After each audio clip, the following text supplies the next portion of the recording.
Welcome to Yusuf's Library. Today we're diving into something, well, truly fascinating. The hidden quirks of your own mind. Many of us pride ourselves on being rational, right, making logical choices, weighing the facts.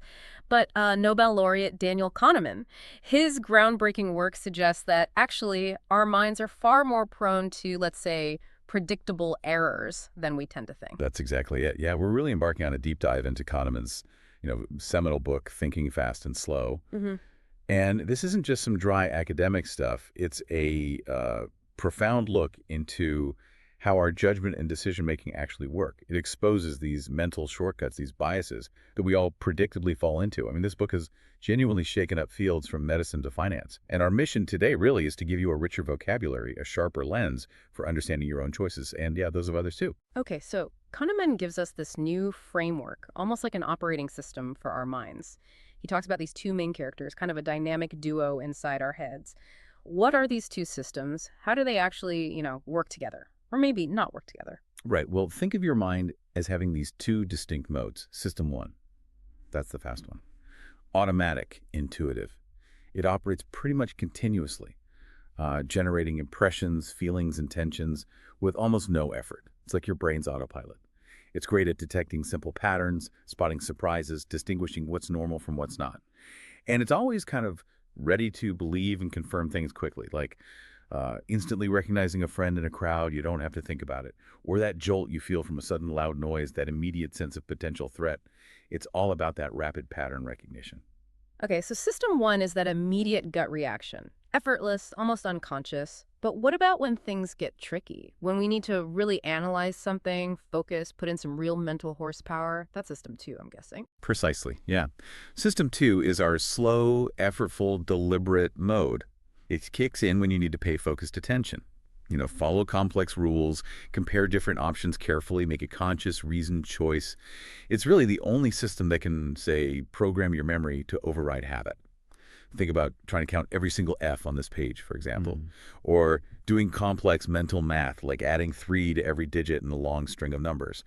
Kahneman actually observed that, a normal conversation might feel like a comfortable walk. Right. But these complex mental tasks, they're more like frantic sprints. Your pupils literally dilate, your heart rate goes up, it's demanding work. That makes sense. So system one is the speedy shortcut master, incredibly efficient. But surely they don't always agree. Does system two ever step in and say, hang on a minute, system one, let's double check that. What does that conflict look like? And how often does system two actually, override the gut feeling? Yeah, you've hit on a really crucial point there. System one is constantly feeding suggestions, impressions, intuitions, feelings up to system two. And most of the time. System two just kind of adopts them without much fuss. It's easier that way. Okay. But yes, absolutely, sometimes they clash. A classic example is the Mueller-Lyer illusion. Oh, yeah, the lines one. That's the one. Your system two knows those two lines are the same length. Maybe you even got a ruler out and measured them. Yet your system one still sees one as clearly longer. It's a stubborn visual trick. To resist that illusion, you have to consciously decide not to trust your immediate impression. You have to engage system two actively. Or think about that famous invisible gorilla study. People were told to count basketball passes. Really focus on it. Right. And because their system two was so absorbed in that demanding task, many of them completely missed a person in a gorilla suit walking right through the middle of the scene. Wow. They became, as the researchers put it, effectively blind to something incredibly obvious. It's a powerful illustration of how mental effort can make us miss things and how we can be, well, blind to our own blindness. And this brings us to something Kahneman calls the law of least effort. It's a bit uncomfortable, maybe. System two is fundamentally, well, lazy. Lazy, our rational mind. Fairly lazy, yes. It prefers to stay comfortable, low effort. It will happily rely on system one's shortcuts unless there's a really strong reason to step in and do the hard work. This tendency to avoid mental strain, what Kahneman sometimes calls intellectual sloth, is key. Because when your system two is busy or tired or depleted, there's this phenomenon called ego depletion. We're much more likely to just accept system one's answers, even if they're biased. We get more impulsive, more easily swayed. Wow, blind to our blindness and intellectual sloth? That's kind of chilling, actually. It really makes you question how much we're truly processing day to day. So if our brains are wired for these shortcuts, this efficiency, and even prone to this laziness, What are some of the most common biases that pop up because of the System 1, System 2 dance? This is where it gets really practical, I think. Absolutely. Let's dive into a few key ones. First up is anchoring. This happens when you consider a particular value for something unknown before you actually estimate that quantity. And what happens is your final estimate tends to get stuck or anchored surprisingly close to that initial number, even if the number is totally random or irrelevant. Okay, give me an example. Sure. There's a classic study. People spun a wheel of fortune, but it was rigged to stop on either 10 or 65. Just a random spin. Then, right after it, they're asked, what percentage of African nations are members of the UN? Those who spun a 10. Their average guess was around 25%. Those who spun 65. Their average guess jumped to 45%. Just from seeing a random number. Exactly. That completely arbitrary number from the wheel acted as a powerful mental anchor, subtly pulling their judgment towards it. That's fascinating and a bit scary. I can immediately see that in, like, salary negotiations or buying a house. If someone throws out a really high starting price, even if I know it's way off, my brain might unconsciously latch onto it. It absolutely does. That initial number sets the stage, frames the whole negotiation. So how do you fight that? How does System 2 resist that pull? Well, knowing about it is the first step, obviously. But the real trick is learning to re-anchor. Don't just react to their extreme anger by offering something slightly less extreme.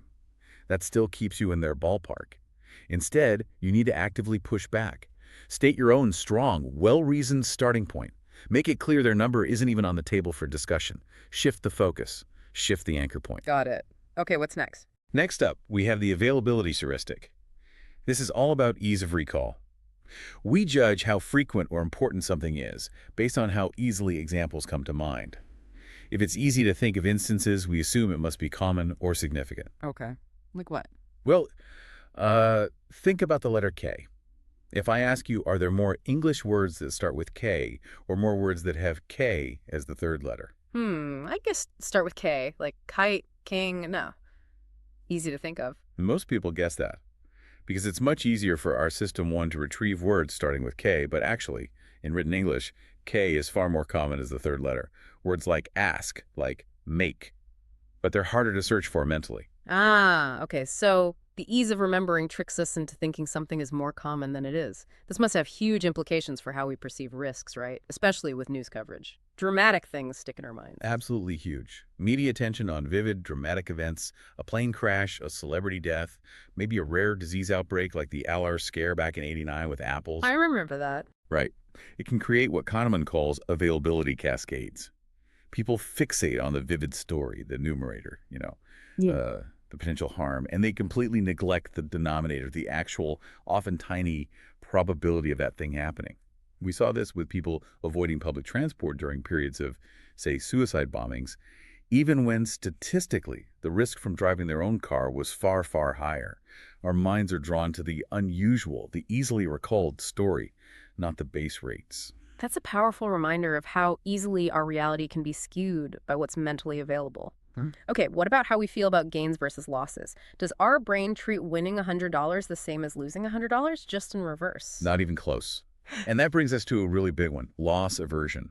This is the powerful, deeply ingrained human tendency to feel the pain of a loss much more intensely than the pleasure of an equivalent gain. Kahneman's research suggests losses hurt about twice as much as gains feel good, roughly speaking. Twice as much, wow. Yeah. Think about the famous coffee mug experiment. Researchers gave mugs to half the participants randomly. They became the sellers. The other half were buyers. The sellers, who now owned the mug, typically wouldn't sell it for less than about $7. The buyers, who didn't own one, they typically wouldn't offer more than about $3 for the exact same mug. Just because they owned it for a few minutes. Exactly. That's the endowment effect. Yeah. Once something is ours, losing it feels painful, so we value it more. It's like a baby clinging desperately to a toy simply because it's theirs. Giving it up is a loss. Okay, so it's not just about the objective value. It's about whether we frame it as something we have and might lose versus something we could gain. That explains so much about why negotiations can feel so difficult. Every concession I make feels like a painful loss to me, even if it's a gain for the other side. Precisely. And it affects risk-taking, too. Loss aversion makes us risk-averse when choosing between a sure gain and a gamble for a bigger gain. We don't want to risk losing the sure thing. But paradoxically, when faced with a sure loss versus a gamble with a chance of losing even more, but also maybe breaking even, people often become risk-seeking. They'll gamble to avoid locking in the sure loss. Huh. So we hate losing more than we like winning. Deeply. It even shapes our sense of fairness. People think it's unfair for a store to raise shovel prices during a snowstorm. Right. Price gouging. They see it as the store imposing a loss on them just because they can. Even professional golfers, studies show, putt more carefully to avoid a bogey, a loss relative to par, than they do to achieve a birdie. Again, the aversion to loss is powerful. Okay, this feeling of loss aversion and maybe the availability bias, it sounds like it could all feed into being overly confident. Do we tend to think we understand the world or can predict the future better than we actually can? Oh, absolutely. That leads us right into overconfidence, and specifically what Kahneman calls the illusion of validity.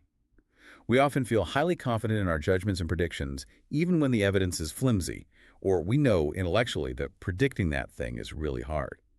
Kahneman saw this when evaluating officer candidates in the Israeli army early in his career. He and his colleagues felt very confident in their predictions of who would succeed, even when the feedback consistently showed their predictions were barely better than chance. They felt they understood, creating this illusion of validity. So we feel certain even when the data says we shouldn't be. Exactly. And this ties directly into a couple of other related ideas. One is the narrative fallacy. Our minds crave coherent stories. We look back at the past and construct these neat narratives where everything seems logical, inevitable. Think about stories of hugely successful companies like Google. In hindsight, their success looks like a perfectly executed plan. But that ignores the huge role of luck, timing, and the countless things that could have gone wrong. Hindsight bias makes the past seem predictable. Right, I knew it all along. Precisely. Everything makes sense in hindsight. And that false sense of past predictability fuels our overconfidence about predicting the future. It also leads to the planning fallacy. This is huge in business and personal life. We consistently underestimate the time, costs, and risks of future projects while overestimating the benefits. We make decisions based on, frankly, delusional optimism rather than rational weighting of past outcomes. Think of massive budget overruns on big projects. Okay, so we're pattern-seeking storytellers who are prone to seeing predictability where there's mostly randomness, and then we get way too optimistic about our own plans. That sounds like a recipe for mistakes. Is there any way to counteract this? Especially the planning fallacy. Yes, thankfully. Kahneman highlights a really practical technique proposed by psychologist Gary Klein. It's called the premortem. Premortem, like before death. Kind of. Before a big decision or project is officially launched, you gather the team, everyone knowledgeable, and you say, okay, imagine it's a year from now. We went ahead with this plan, and it was a complete disaster, an utter failure.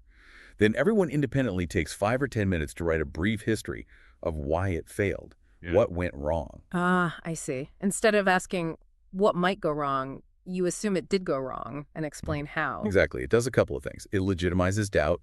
It overcomes the kind of groupthink or pressure to agree that often happens once a plan seems decided. And it encourages people to really use their imagination, to look for potential flaws, risks, and blind spots that might get overlooked in the usual optimistic planning phase. It taps into a different kind of thinking. That's a really clever technique, almost flipping the psychology on its head. So pulling all this together, system 1, system 2, anchoring availability, loss aversion, overconfidence. What's the big picture takeaway for us? For our work, our relationships, just navigating daily life? I think the most empowering thing is simply knowing about these two systems and their predictable biases. It's not about labeling ourselves as irrational. It's about recognizing the specific patterns in the errors we all tend to make. Once you understand these patterns, you can start to anticipate them. You can recognize them in yourself and maybe more charitably understand them in others. Why did they make that choice? Maybe it was anchoring or loss aversion playing a role. It really encourages a kind of critical thinking, a questioning of your own assumptions, especially when you have a very strong gut feeling about something. That's often system 1 talking loud and maybe too fast. So it's about awareness leading to better self-correction. Yes, and taking active steps. If you're facing a really high-stakes decision, you can consciously engage system 2. Deliberately slow down. Actively seek out information that challenges your initial view, not just confirms it. Gather all the relevant data you can. Explicitly list alternatives, even ones your gut dismisses. Or, say, with investments. Knowing about loss aversion might lead you to decide, consciously, to check your portfolio less often. Why? Because seeing daily dips triggers that pain of loss, which can lead to irrational selling. You manage the bias by managing the input. You can literally train yourself to spot those moments when system 1 might be leading you down the garden path, when that easy, intuitive answer feels too easy. It's about deliberately building in some friction. It really sounds like our brains are these incredible, efficient machines honed by evolution, but that very efficiency sometimes comes at a steep price, trading accuracy for speed. That's a perfect way to put it. System 1 is a marvel, truly. But System 2, well, its tendency towards laziness is maybe the most crucial insight. The ease with which we feel satisfied enough to just stop thinking critically, to accept that first intuitive answer that pops into our head. That's troubling, as Kahneman points out. The deepest lesson isn't just that our brains have flaws, it's that their amazing efficiency comes with this powerful, almost magnetic pull towards the path of least mental effort. The real danger isn't the biases themselves, maybe, but our unconscious acceptance of them, because System 2 doesn't step up when it should. So it's about fighting that mental laziness. It's about cultivating what you might call intellectual vigilance, recognizing that when a judgment feels effortless and obvious, that might actually be a warning sign. So the big insight to maybe leave everyone with today is this. Your brain is lazy, and that's the real danger. Think about that. Where will you choose to push back against that ease, to be intellectually vigilant this week? Until next time, keep thinking.